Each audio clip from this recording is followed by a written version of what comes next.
O'zbekiston zararli chigirtkalar tarqalishi uchun iqlim jihatidan qulay zona hisoblanadi. Mamlakatimizda 200 ga yaqin chigirtka turi mavjud bo'lib, kimyoviy kurash tadbirlari faqatgina to'da hosil qiluvchi 6-8 turiga qarshi olib boriladi. Mart-aprel oylari talofatli hasharotga qarshi tadbirlar jadallashadigan davr hisoblanadi. Kimyoviy ishlov berish jarayonlariga esa motodelta planlar ham jalb etiladi. Markaziy Osiyo zararli chigirtkalarning azaliy tarixiy o'chog'i hisoblanadi. Jumladan respublikamizda ham zararli chigirtkalarning tarixiy o'choqlari mavjud. Ancha yillardan beri bu chigirtkalarga qarshi kimyoviy kurashlar olib boriladi. Jumladan agar zararli chigirtkalarga qarshi kimyoviy kurash ishlari olib borilmasa, to'da hosil qiluvchi zararli chigirtkalarga o'z vaqtida qarshi kurashlarni olib borilmasa, qishloq xo'jaligi ekinlari va yashillik dunyosiga juda jiddiy zarar yetkazadi. Shu bois O'simliklar karantini va himoyasi agentligi tomonidan zararli chigirtkalarga qarshi kimyoviy kurashlarni olib borish uchun barcha zarur choralar ko'rilmoqda. Joriy yilda 608 ming gektarga kimyoviy kurash o'tkazish bashorat qilingan, 245 ming gektarga kimyoviy kurashlar olib borildi. Kimyoviy kurash tadbirlariga agentlik tomonidan 52 ta yuqori unumli maxsus avtomashinalar, 300 dan ortiq traktor purkagichlari, 700 ga yaqin motorli qo'l purkagichlar va 70 dan ortiq suv tashish texnikalari jalb qilingan.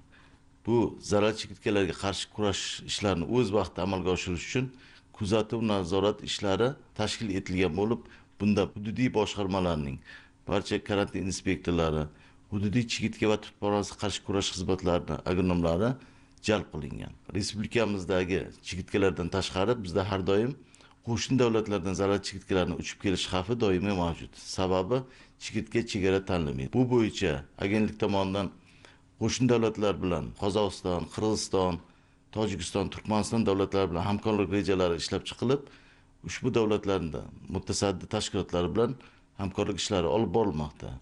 Jumladan Turkmaniston, Tojikiston davlati bilan yaqinda uchrashuv o'tkazildi va chegaradosh bo'lgan hududlarda kuzatuv nazorat ishlari o'z vaqtida olib borilishi bo'yicha kelishib olindi. Jizzax viloyatining Forish tumani zararli chigirtka keng tarqaladigan maydonlardan hisoblanadi va aynan shu keng dala bog'larida an'anaviy amaliy seminar tashkil etiladi. Kuzgi bahorgi kuzatuv natijalariga ko'ra 99300 gektarda zararli chigirtkalarga qarshi kimyo ishlov o'tkazish ishlari rejalashtirilgan bo'lib, asosan tog' oldi hududlarida marokash chigirtkalarining lichinkalari birinchi bo'lib chiqishni boshladi va o'z vaqtida qarshi kurash ishlari tashkil etildi. Zafarobod tumani, G'allarol tumani, Mirzacho'l tumanlarida ham zararli chigirtkalarga qarshi kimyo ishlovlar 1-apreldan boshlandi. Zararli chigirtkaga qarshi kurash tadbirlarini O'simliklar karantini va himoyasi agentligining chigirtka va tut parvonasiga qarshi kurash xizmati olib boradi va aynan mazkur xizmat tomonidan motodeltapanlar ham ishlatiladi. Uskuna havoga ko'tarilganda 100 gektargacha maydonda ishlov berishi mumkin. Bu esa yana bir yaqin yordamchilar, traktorlardir. Ular ham kimyoviy vositalarni mayda zarrachalar ko'rinishida purkaydigan mikroneylar bilan ham jihozlangan bo'lib, zararli chigirtkaga qarshi kurash tadbirlarida samaralidir. Shu sababdan ham traktor purkagichlarga hozirda oddiy suv solinadi. Amalda esa transport vositalari bir-biridan ancha uzoq masofada harakatlanadi.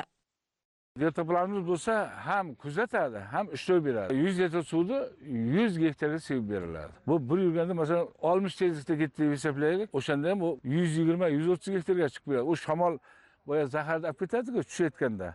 Eniga 130 metr ham ketgan joylari bor-da. Chang qayergacha boradi? Qayerga borib qo'ngan o'zi zaharlanadi chigirtka. Chigirtka nobud bo'ladi. Keyin masalan buklida qayta tekshiriladi. Boya biz sepgan preparat foydasi bo'ldimi, yo'qmi? Ushbu xizmatlarning moddiy texnik bazasini mustahkamlashga e'tibor qaratilib, so'nggi 3-4 yildan buyon mana shunday zamonaviy pikaplar ham dalaga olib chiqiladi. Ular ham maxsus purkagichlar bilan ta'minlangan. Bundan tashqari ishchilar qo'llaydigan motorli qo'l purkagichlar ham bor. Birinchi masalasi, ikkinchisi baliq, uchinchisi tut daraxti bor-ku, pilla. Ana shundan biz juda ehtiyot bo'lib ishlaymiz. Hammasi ogohlantirilib, masalan tut daraxtga yaqin bo'lmash kerak.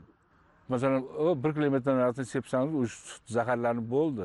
Uni pilla yesa, aniq pilla o'ladi. Tagida ishlov beriladi, ular qo'l apparatda ishlanadi. Baliqchilarni ogohlantiramiz. Masalan, atrofida bo'ladigan bo'lsa, endi uni baliq ko'chira olmaysiz u yoqqa. Buni motorli apparatda ishlov olib boramiz uni.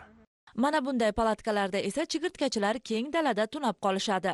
Jizzax viloyatining eng olis hududlari viloyat markazidan 120-160 kilometr masofada bo'lib, borib kelishning o'ziga taxminan 8 soat vaqt ketadi. Ushbu sababdan ham ishlovlarni davom ettirish uchun dalada qolgan afzal hisoblanadi.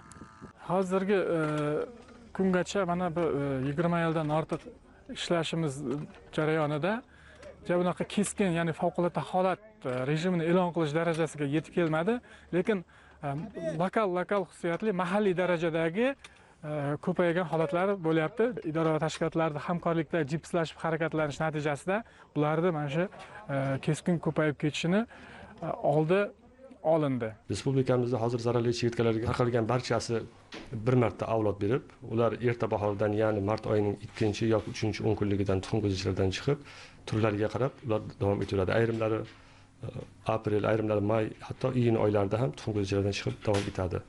Bularning zararli turlari esa mart oyidan boshlanib toki iyul oylarigacha davom etadi. Bulardan eng zararli turlardan eng asosiy maydonlarda tarqalgan bu Marokash chigirtkasi hisoblanib, Dasyostarus marocanus, ya'ni Marokash chigirtkasi bo'lib, bu Marokash nomi bilan bog'lansa-da, lekin uning azaliy tarixiy o'choqlari bizning respublikamiz hududlariga to'g'ri keladi. Ya'ni qo'shni respublikalar bilan bular biologik xususiyati shundan iboratki, dengiz sathidan 350, 1800, hozirgi kunda esa 2000 metr balandlikda ham tarqaladi.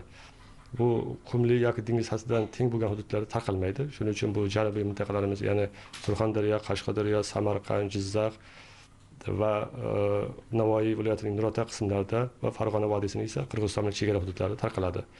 Bu turdagi chigirtkalar o'zi bor yo'g'i 60-70 kun yashaydi. Shundan 30-35 kuni esa lishinkalik vaqti o'taydi. Undan keyin voyaga yetadi va juftlashib tabiiy nobud bo'lishi kuzatiladi. Bizda esa bu Marokash chigirtkasini lishinkalik davri o'rtacha 6-8 kun davom etsa, har bir yoshiga mana shu davrda ayni kurash ishlarini olib borish tavsiya etiladi. Ya'ni bu to'da hosil qiluvchi chigirtkalar hisoblanadi va ularni tavsiya qilinadiki, doim ertalab va kechki salqinda ularga qarshi kurash usulini olib borish eng yuqori samarali.